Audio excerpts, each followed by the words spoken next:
Hi everyone, welcome to another financial analysis video with myself, Moeed Amin, and my colleague, Ted Wainman. Today we're going to be looking at GAN. So they're an American business and they specialize, well basically they provide, they're a B2B supplier of internet gaming platform, right? So software almost as a software as a service basically. What's interesting about them, and it seems to be that they're specifically focused on the kind of real money or gambling sector. But what's interesting is that you know, they provide the software. There's gaming involved, you know, slot machines, virtual slot machines, etc. But what it looks like is that they provide their services to what they call land-based casinos as well.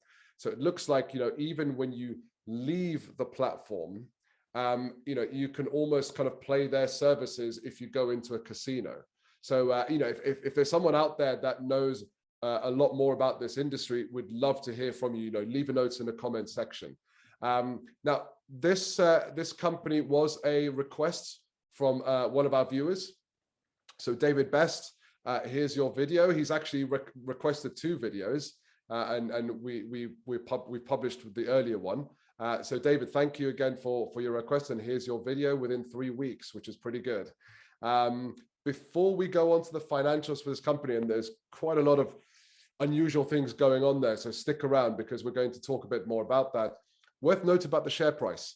You know, the share price has, well, they IPO'd in May of 2020, and it has been going up and down. In fact, the current price is lower than the IPO price. So if you bought it in earlier, you're probably nestling some losses depending on how much you've put in. Again, we're going to go into that later on, and you'll see the context between that and the financials as well. As always, don't forget to like, share, subscribe, especially if you request a video. If you're a subscriber, you will get instant notification of when we publish it. Ted, as always, let's take it away and share what we found with our buyers. Sorry, with our viewers. Yeah, so good to see you, Moeed. Thank you very much. Yeah, I have to admit, I couldn't get my head around these guys at all. I really don't understand exactly what they do, and I have to admit, as a general rule, if I don't understand what a company does, it doesn't really appeal to me from an investment perspective. But don't forget, we're obviously looking at this financial analysis, not necessarily from an investment perspective. It may be you're looking to supply to them, you are looking to buy from them, maybe you're looking to go and join them and work for them, and you want to know a little bit more about their finances. So let's go and have a look at their finances. Here they are. What you'll notice here is that we are dealing in thousands of dollars. So somebody must understand what these guys do, because they are generating revenue of that's $35 million. So, you know, somebody's buying their services, and perhaps one of our viewers has greater insight and can explain to me in words of one syllable or less for a bear of very little brain, what do these guys actually do. So 35 million is their sales, their revenue, up from $30 million in the previous year. So that's a pretty healthy increase. So they're doing something right. 17% year-on-year growth, looking pretty good. They don't really have a kind of cost of sales. So what I've kind of just classified is, I've kind of basically said, you know, I'm just going to take the sales and marketing out, because that's definitely an overhead, and the general and administrative. And I've kind of said, look, you know, this is the SG&A, so that's my overheads, and then everything else I've kind of classified as a kind of cost of sales. So that's the software, the development of the site, the platform fees, the content fees, and the depreciation, amortization of all of that kind of that sort of, you know, technical build. So I've kind of classified all of that, and what we see is that that's about 70% of the revenue. So, you know, for every dollar that they're billing their clients, those numbers highlighted in the arrow represent about 70 cents, up from 52% in the previous year. Now, we then come on to the general and administrative, the sales general. There's our sales and marketing. Okay, so these are the overheads, and the general and administrative. And I mean, quite frankly, this jumps out. I mean, look at the SG, look at the general and admin. Okay, this is finance and HR and kind of IT and head office and back office stuff and all that kind of just boring stuff that kind of just keeps the business ticking along has risen from 8 million to nearly $25 million. And I have to admit, I'm scratching my head and thinking, what are these guys spending it on? Now, there may be an argument that says we're ramping up demand, we're building for the future, we've got all the new HR team and all the new finance team and the new IT team and you know, the new head office with higher rent and all ready, and we're ready for this big future. But you know, we have to be very careful that this isn't the heart pulling the horse, sorry, the cart pulling the horse rather than the other way around. I dug around a bit in the accounts. I have to admit, I couldn't find a breakdown of that general administrator. I couldn't see which sections or which parts of the business have seen that massive increase. But for me, that was like ding-a-ling-a-ling alarm bells, because these guys have gone from making an a small operating profit, 9% operating margin, to a sucking great operating loss.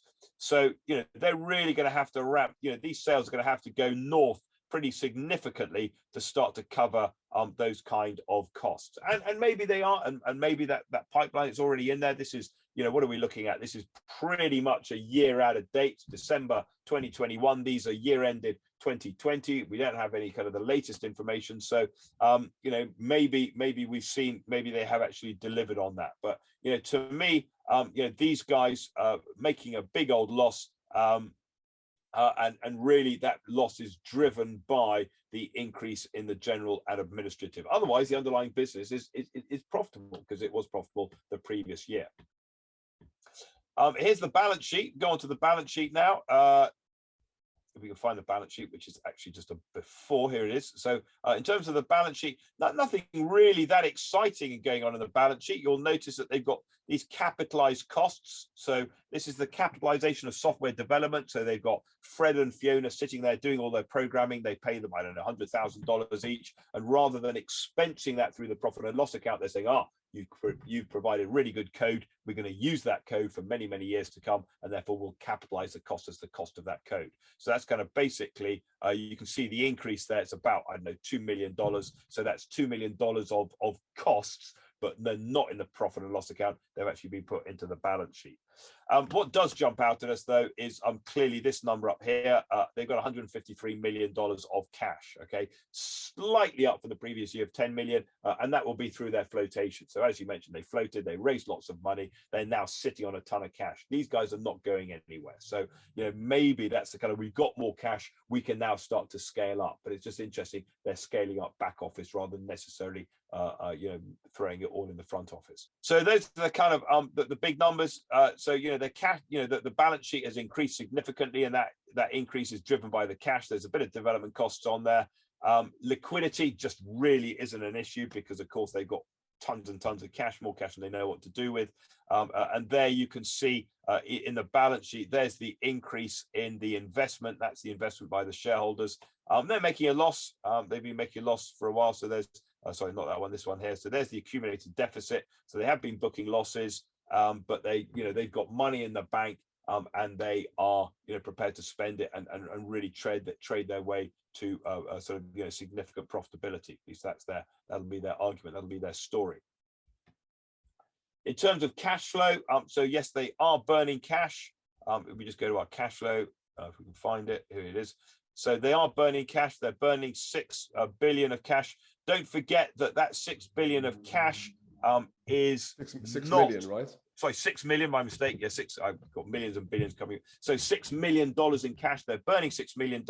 Again, we kind of need to just, you know, be careful of these. So we've got a positive number, accrued expenses. So expenses that they haven't paid, accounts payable. They haven't been paying their suppliers. Accounts receivable, they're maybe not collecting so much money in. That's having a negative effect. So maybe trying to get a kind of underlying position.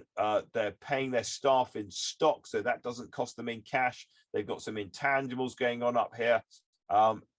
You know, so again, you know, there's the net income, and if we strip out some of these items, you can see that, you know, if it wasn't the fact that they weren't paying their suppliers and they were paying their staff in stock, which they can't do forever, then, you know, the cash burn would be somewhat worse. However, not a Oh, and by the way, of course, they are then capitalizing some of that. So actually, this is really just staff costs, just reclassified as capex.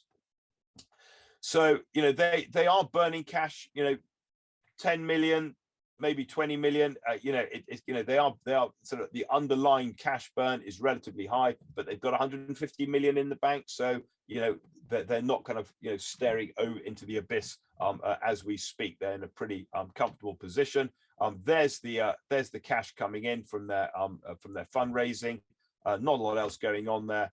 And therefore they've just got, you know, tons and tons of cash sitting in the bank. And I guess that's kind of, you know, that's kind of the key numbers. You know, there's nothing really else to kind of, you know, to highlight in those numbers. You know, they are, you know, they're not making a profit, but that's because of the GA. Without that, you know, without those that general and administrative costs, they should be making a small underlying profit of about, you know, so last year, what was it, £2 million, $2 million, sorry. So we can go look at the market value, see what they're actually worth in the market. Here we go. So we just pull that one up if I can find it. Hold on a sec. Here we go. So have a look at their share price. So yeah, very rocky ride. If you invested at IPO, you'd be sitting on a loss. If you are if you're a company employee and you're being paid in shares, then your shares are, you know, going south. So hopefully you've got some put options on your shares sitting alongside you to protect you. So, you know, some people may have made a lot of money, but a lot of people, you know, this is not for the faint-hearted. This is kind of, you know, this is known as a hodl, hold on for dear life if you're a long-term investor.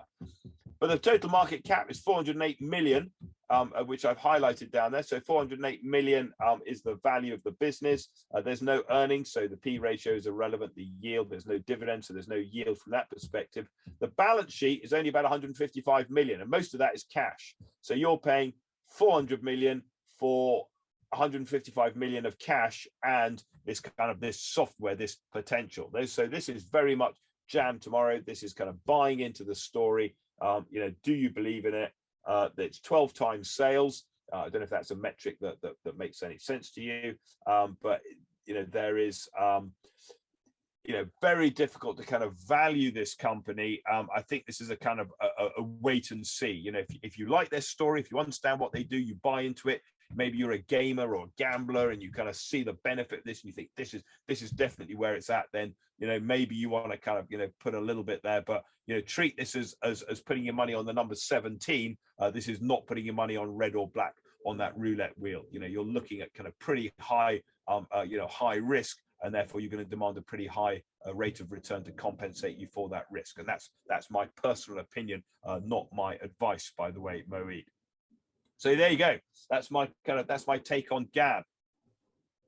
Yeah, interesting, interesting set of financials. I have to say, I'm not going to invest in it, but that's again my opinion. Partially because I don't understand it. I don't understand that world. But hey, if you understand this world, do share it with the community, right? And I said, you know, we are a community, and everyone's learning from each other. And you know, if you're a salesperson, you know, look at these finances. Figure out what it is that's going to be important for them, but also figure out if you're going to get paid. That's something that we talk about in a lot of these companies that we analyze, you know, by looking at their inventories, looking at their assets, their balance sheet, etc., and your cash flow statement. You know, is there an indication that they're going to pay you on time, or are they going to be late payers, which is going to be important for you?